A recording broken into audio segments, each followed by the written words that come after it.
Patricia Pérez, qu'est-ce qu'on vous dit au niveau du parquet? Pourquoi il n'y a toujours pas eu de procès? J'imagine que vous aussi, vous l'attendez ce procès, ça fait 2 ans. Alors, on sait bien que la justice est longue, hein. On sait bien que les enquêtes sont parfois peut-être un petit peu longues. Voilà. J'ai toujours dit à mon époux, tu sais, il vaut mieux des fois que ça se passe un peu plus longuement, mais que ça se passe bien.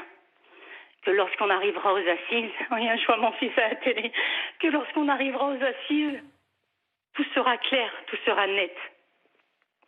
Et, voyez, vous me posez la question que cette juge des libertés a demandé cette remise en liberté alors que la juge d'instruction et le parquet ne sont pas d'accord. S'ils ne sont pas d'accord, monsieur, vous croyez pourquoi ils ne sont pas d'accord? Parce qu'ils savent très bien ce qu'il y a dans le dossier et que cet énergumène n'a pas sa place dehors. Cet énergumène a sa place en prison. Lui, son frère, et le troisième aussi. Vous lancez un appel au garde des Sceaux, Éric Dupond-Moretti, Oui, pour votre dossier et pour tous ces dossiers en attente. Pas spécialement pour le dossier d'Adrien, non. Tous les dossiers en attente, Patricia Pérez. Je lance un appel à M. Dupond-Moretti pour toutes les familles de victimes. Il faut arrêter de nous laisser derrière. Il faut mettre les victimes en avant. C'est les victimes qui ont perdu. C'est les victimes qui ont perdu un être cher. D'accord? Donc ça, je ne me soucie pas, moi, de ce qu'il se passe en prison. D'accord? Moi, les prisons, je m'en moque un petit peu. Voilà. Je pense que si on a une justice, le mot justice veut bien dire ce que ça veut dire. Justice. Justice pour Adrien et justice pour toutes les victimes. Regardez ce qu'il se passe dans notre pays. C'est de pire en pire. Ça fait 2 ans qu'Adrien est mort et ça fait 2 ans qu'on s'offusque de toute cette violence gratuite dans notre pays. On a été reçu il y a 2 ans par Gérard Collomb à Grenoble, lors de son discours. Vous croyez que ça a changé quelque chose?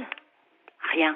Cette violence quotidienne violence dans notre société et de tous les côtés, Patricia Pérez. Elle est de tous les côtés et elle est quotidienne. Elle est quotidienne. Rien ne s'arrête. L'État laisse un État dans l'État agir en toute impunité. Personne ne se soucie de la violence. Personne. Vous êtes soutenue aujourd'hui, Patricia Pérez. Vous êtes entourée? Très entourée, oui. On est entouré par la famille, par les amis, même par mes collègues de travail. Oui, nous sommes très, très entourés.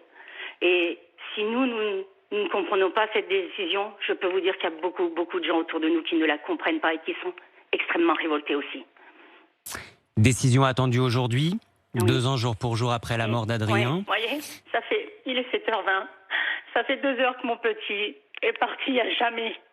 Vous savez, on a condamné mon fils à perpétuité. Et on nous a condamnés, nous aussi, à perpétuité. On ne retrouvera l'apaisement que lorsqu'on retrouvera notre petit.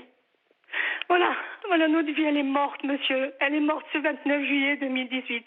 Et aujourd'hui, jour pour jour, on revit exactement la même chose. Patricia Pérez, merci. Je vous en prie, merci à vous. Je ne vous embête pas plus longtemps. Merci.